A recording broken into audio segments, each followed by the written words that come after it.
प्रिय भक्तजनों, आज हम श्रीमद् भागवत गीता का द्वितीय अध्याय श्रवण करेंगे। तो आइए सुनते हैं द्वितीय अध्याय।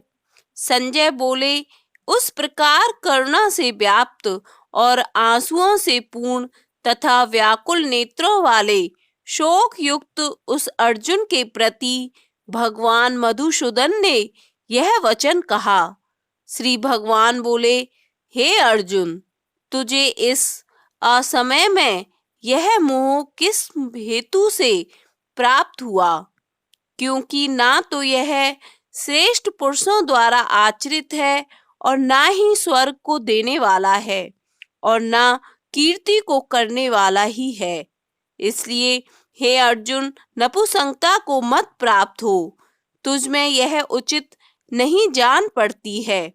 हे परंतप, हृदय की तुच्छ दुर्बलता को त्याग कर युद्ध के लिए खड़ा हो जा।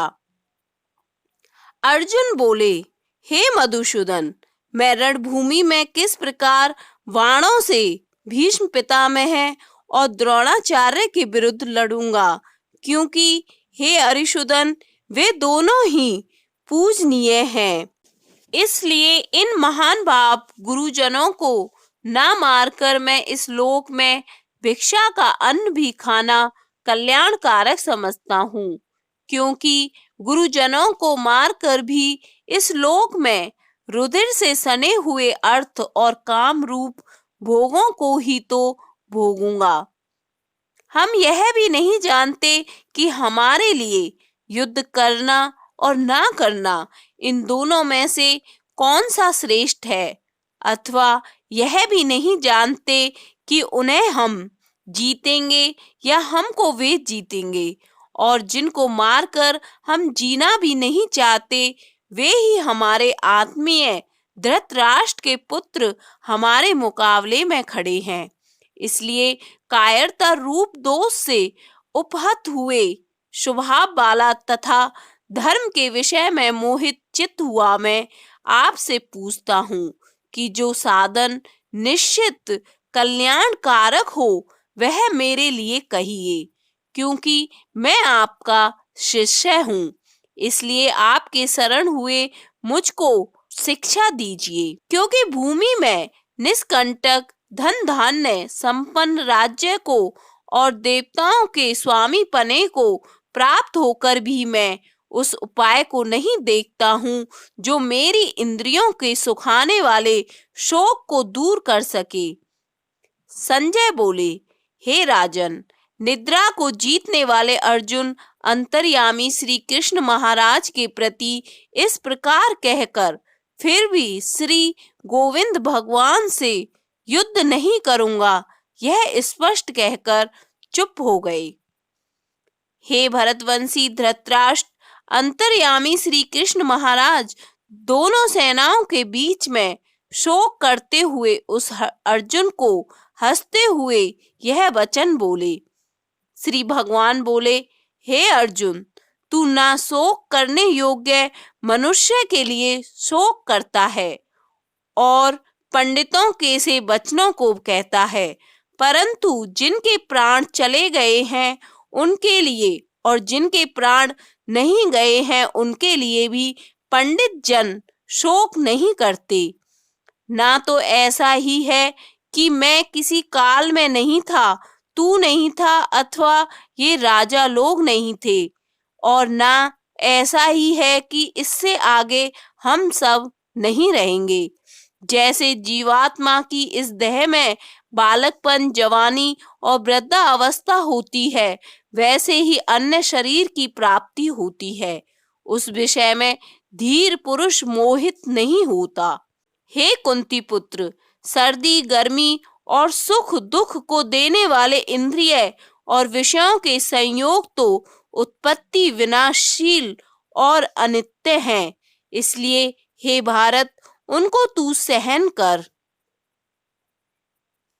क्योंकि हे पुरुष श्रेष्ठ, दुख सुख को समान समझने वाले जिस धीर पुरुष को ये इंद्रिय और विषयों के संयोग व्याकुल नहीं करते, वह मोक्ष के योग्य होता है। असत वस्तु की तो सत्ता नहीं है और सत्य का अभाव नहीं है। इस प्रकार इन दोनों का ही तत्व ज्ञानी पुरुषों द्वारा देखा गया है। नाश रहित तू तो उसको जान जिससे यह संपूर्ण जगत दृश्य वर्ग व्याप्त है। इस अविनाशी का विनाश करने में कोई भी समर्थ नहीं है। इस नाश रहित अप्रमेय नित्य स्वरूप जीवात्मा के ये सब शरीर नाशवान कहे गए हैं। इसलिए हे भरतवंशी अर्जुन, तू युद्ध कर। जो इस आत्मा को मारने वाला समझता है तथा इसको मरा जानता है, वे दोनों ही नहीं जानते, क्योंकि यह आत्मा वास्तव में ना तो किसी को मारता है और ना किसी द्वारा मारा जाता है। यह आत्मा किसी काल में भी ना तो जन्मता है और ना मरता ही है, तथा ना यह उत्पन्न होकर फिर होने वाला ही है, क्योंकि यह अजन्मा, नित्य, सनातन और पुरातन है। शरीर के मारे जाने पर भी यह नहीं मारा जाता है। हे प्रथा पुत्र अर्जुन, जो पुरुष इस आत्मा को नाश रहित, नित्य, अजन्मा और अव्यय जानता है, वह पुरुष कैसे किसको मरवाता है और कैसे किसको मारता है। जैसे मनुष्य पुराने वस्त्रों को त्याग कर दूसरे नए वस्त्रों को ग्रहण करता है, वैसे ही जीवात्मा पुराने शरीरों को त्याग कर दूसरे नए शरीरों को प्राप्त होता है। इस आत्मा को शस्त्र नहीं काट सकते, इसको आग नहीं जला सकती, इसको जल नहीं गला सकता और वायु नहीं सुखा सकता, क्योंकि यह आत्मा अच्छेद है। यह आत्मा अद्धा है, अकलेग है और निसंदेह अशोष्य है, तथा यह आत्मा नित्य, सर्वव्यापी, अचल, स्थिर रहने वाला और सनातन है। यह आत्मा अव्यक्त है, यह आत्मा अचिंत्य है और यह आत्मा विकार रहित कहा जाता है। इससे हे अर्जुन, इस आत्मा को जो ऊपर कहा गया है जानकर तू शोक करने के योग्य नहीं है, अर्थात तुझे शोक करना उचित नहीं है। किंतु यदि तू इस आत्मा को सदा जन्मने वाला तथा सदा मरने वाला मानता हो, तो भी हे महाबाहो, तू इस प्रकार शोक करने योग्य नहीं है, क्योंकि इस मान्यता के अनुसार जन्मे हुए की मृत्यु निश्चित है और मरे हुए का जन्म निश्चित है। इससे भी इस बिना उपाय वाले विषय में तू शोक करने योग्य नहीं है। हे अर्जुन, संपूर्ण प्राणी जन्म से पहले अप्रकट थे और मरने के बाद भी अप्रकट हो जाने वाले हैं, केवल बीच में ही प्रकट हैं। फिर ऐसी स्थिति में क्या शोक करना है? कोई एक महापुरुष ही इस आत्मा को आश्चर्य की भांति देखता है और वैसे ही दूसरा कोई महापुरुष ही इसके तत्व का आश्चर्य की भांति वर्णन करता है, तथा दूसरा कोई अधिकारी पुरुष ही इसे आश्चर्य की भांति सुनता है और कोई कोई तो सुनकर भी इसको नहीं जानता है। हे अर्जुन, यह आत्मा सबके शरीर में सदा ही अवध्य है, जिसका वध नहीं किया जा सके। इस कारण संपूर्ण प्राणियों के लिए तू शोक करने योग्य नहीं है, तथा अपने धर्म को देखकर भी तू भय करने योग्य नहीं है, अर्थात तुझे भय नहीं करना चाहिए, क्योंकि क्षत्रिय के लिए धर्म युक्त युद्ध से बढ़कर दूसरा कोई कल्याणकारी कर्तव्य नहीं है। हे पार्थ, अपने आप प्राप्त हुए और खुले हुए स्वर्ग के द्वार रूप इस प्रकार के युद्ध को भाग्यवान क्षत्रिय लोग ही पाते हैं, किंतु यदि तू इस धर्म युक्त युद्ध को नहीं करेगा तो स्वधर्म और कीर्ति को खोकर पाप को प्राप्त होगा, तथा सब लोग तेरी बहुत काल तक रहने वाली अपकीर्ति का भी कथन करेंगे और मान्य पुरुष के लिए अपकीर्ति मरण से भी बढ़कर है। और जिनकी दृष्टि में तू पहले बहुत सम्मानित होकर अब लघुता को प्राप्त होगा, वे महारथी लोग तुझे भय के कारण युद्ध से हटा हुआ मानेंगे। तेरे वैरी लोग तेरे सामर्थ्य की निंदा करते हुए तुझे बहुत से ना कहने योग्य वचन भी कहेंगे। उससे अधिक दुख और क्या होगा? या तो तू युद्ध में मारा जाकर स्वर्ग को प्राप्त होगा अथवा संग्राम में जीतकर पृथ्वी का राज्य भोगेगा। इस कारण हे अर्जुन, तू युद्ध के लिए निश्चय करके खड़ा हो जा। जय पराजय, लाभ हानि और सुख दुख को समान समझकर उसके बाद युद्ध के लिए तैयार हो जा।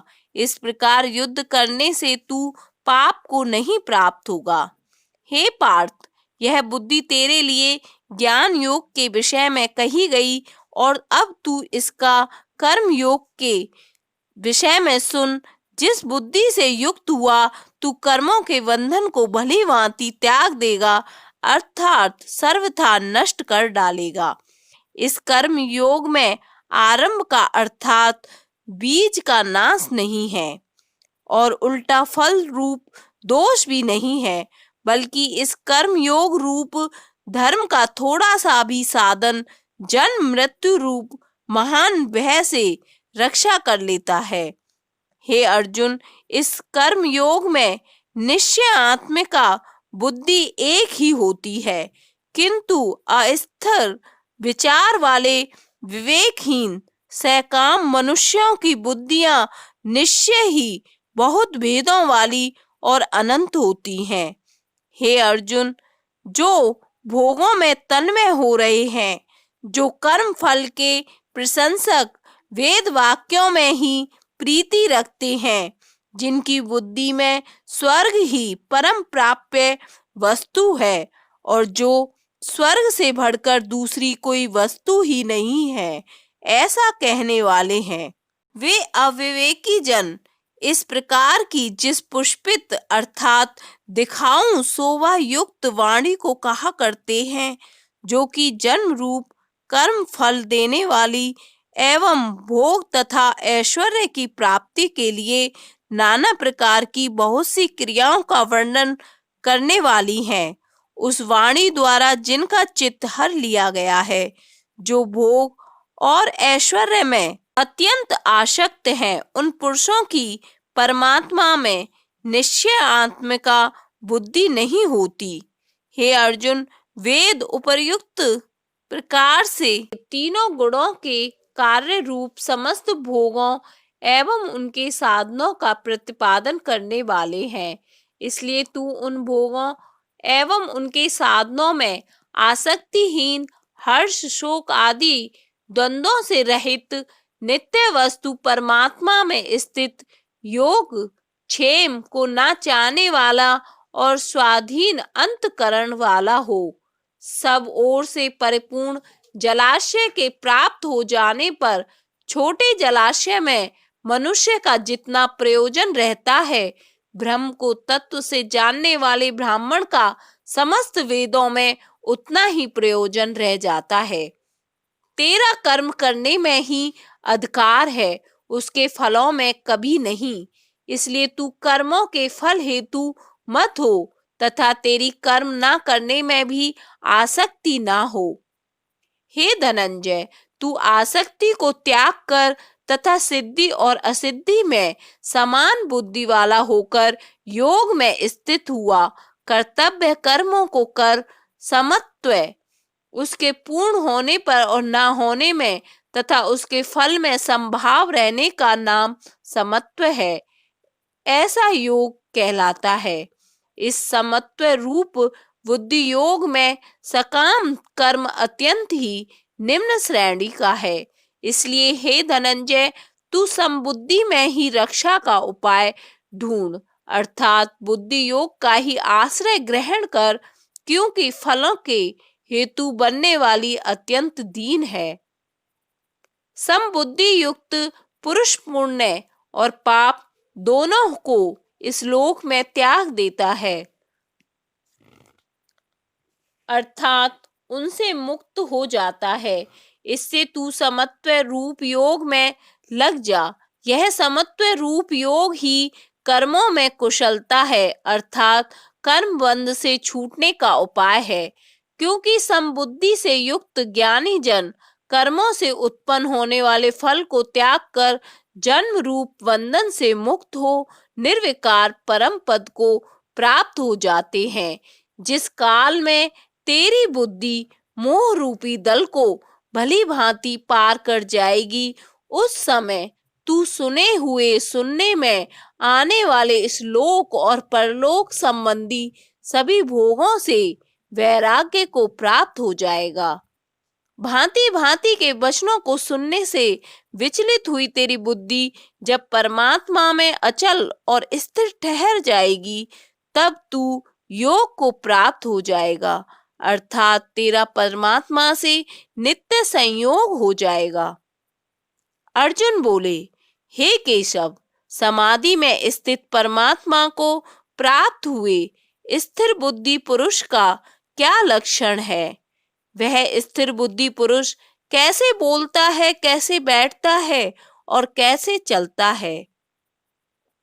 श्री भगवान बोले, हे अर्जुन, जिस काल में यह पुरुष मन में स्थित संपूर्ण कामनाओं को भली भांति त्याग देता है और आत्मा से आत्मा में ही संतुष्ट रहता है, उस काल में वह स्थित प्रज्ञ कहा जाता है। दुखों की प्राप्ति होने पर जिसके मन में उद्वेग नहीं होता, सुखों की प्राप्ति में सर्वथा निस्पृह है, तथा जिसके राग वह और क्रोध नष्ट हो गए हैं, ऐसा मुनि स्थिर बुद्धि कहा जाता है। जो पुरुष सर्वत्र स्नेह रहित हुआ, उस शुभ या अशुभ वस्तु को प्राप्त होकर ना प्रसन्न होता है ना द्वेष रखता है, उसकी बुद्धि स्थिर है। और कछुआ सब ओर से अपने अंगों को जैसे समेट लेता है, वैसे ही जब यह पुरुष इंद्रियों के विषयों से इंद्रियों को सब प्रकार से हटा लेता है, तब उसकी बुद्धि स्थिर है। इंद्रियों द्वारा विषयों को ग्रहण न करने वाले पुरुष के भी केवल विषय तो निवृत्त हो जाते हैं, परंतु उनसे रहने वाली आसक्ति निवृत्त नहीं होती। इस स्थित प्रज्ञ पुरुष की तो आसक्ति भी परमात्मा का साक्षात्कार करके निवृत्त हो जाती है। हे अर्जुन, आसक्ति का नाश न होने के कारण यह प्रमथन स्वभाव वाली इंद्रियां यत्न करते हुए बुद्धिमान पुरुष के मन को भी बलात् कर लेती हैं।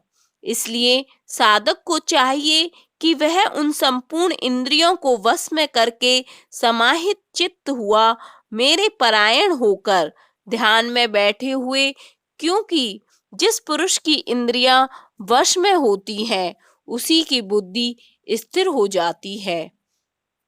विषयों का चिंतन करने वाले पुरुष की उन विषयों में आसक्ति हो जाती है और आसक्ति से उन विषयों की कामना उत्पन्न होती है और कामना में विघ्न पड़ने से क्रोध उत्पन्न होता है।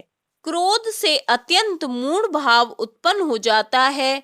मूढ़ भाव से स्मृति में भ्रम हो जाता है। स्मृति में भ्रम हो जाने से बुद्धि अर्थात ज्ञान शक्ति का नाश हो जाता है और बुद्धि का नाश हो जाने से यह पुरुष अपनी स्थिति से गिर जाता है। परंतु अपने अधीन किए हुए अंतःकरण वाला साधक अपने वश में की हुई राग देश रहित इंद्रियों द्वारा विषयों में विचरण करता हुआ अंतःकरण की प्रसन्नता को प्राप्त होता है। अंतःकरण की प्रसन्नता होने पर इसके संपूर्ण दुखों का अभाव हो जाता है और उस प्रसन्न चित्त वाले कर्मयोगी की बुद्धि शीघ्र ही सब ओर से हटकर एक परमात्मा में ही भली भांति स्थिर हो जाती है। न जीते हुए मन और इंद्रियों वाले पुरुष में निश्चयात्मिका बुद्धि नहीं होती और उस अयुक्त मनुष्य के अंतःकरण में भावना भी नहीं होती। तथा भावनाहीन मनुष्य को शांति नहीं मिलती और शांति रहित मनुष्य को सुख कैसे मिल सकता है। क्योंकि जैसे जल में चलने वाली नाव को वायु हर लेती है, वैसे ही विषयों में विचरती हुई इंद्रियों में से मन जिस इंद्रिय के साथ रहता है, वह एक ही इंद्रिय इस अयुक्त पुरुष की बुद्धि को हर लेती है। इसलिए हे महाबाहो, जिस पुरुष की इंद्रियों के विषय में सब प्रकार की निग्रह की हुई है, उसी की बुद्धि स्थिर है। संपूर्ण प्राणियों के लिए जो रात्रि के समान है, उस नित्य ज्ञान स्वरूप परमानंद की स्थिति में स्थित प्रज्ञ योगी जागता है, और जिस नाशवान सांसारिक सुख की प्राप्ति में सब प्राणी जागते हैं, परमात्मा के तत्व को जानने वाले मुनि के लिए वह रात्रि के समान है। जैसे नाना नदियों के जल सब ओर से परिपूर्ण अचल प्रतिष्ठा वाले समुद्र में उसको विचलित न करते हुए ही समा जाते हैं, वैसे ही सब भोग स्थित प्रज्ञ पुरुष में किसी प्रकार का विकार उत्पन्न किए बिना ही समा जाते हैं। वहीं पुरुष परम शांति को प्राप्त होता है, भोगों को चाहने वाला नहीं। जो पुरुष संपूर्ण कामनाओं को त्याग कर ममता रहित, अहंकार रहित और स्पृहा रहित हुआ विचरता है, वही शांति को प्राप्त होता है, अर्थात वह शांति को प्राप्त है। हे अर्जुन, यह ब्रह्म को प्राप्त हुए पुरुष की स्थिति है। इसको प्राप्त होकर योगी कभी मोहित नहीं होता और अंत काल में भी इस ब्राह्मी स्थिति में स्थित होकर ब्रह्मानंद को प्राप्त हो जाता है। द्वितीय अध्याय संपन्न।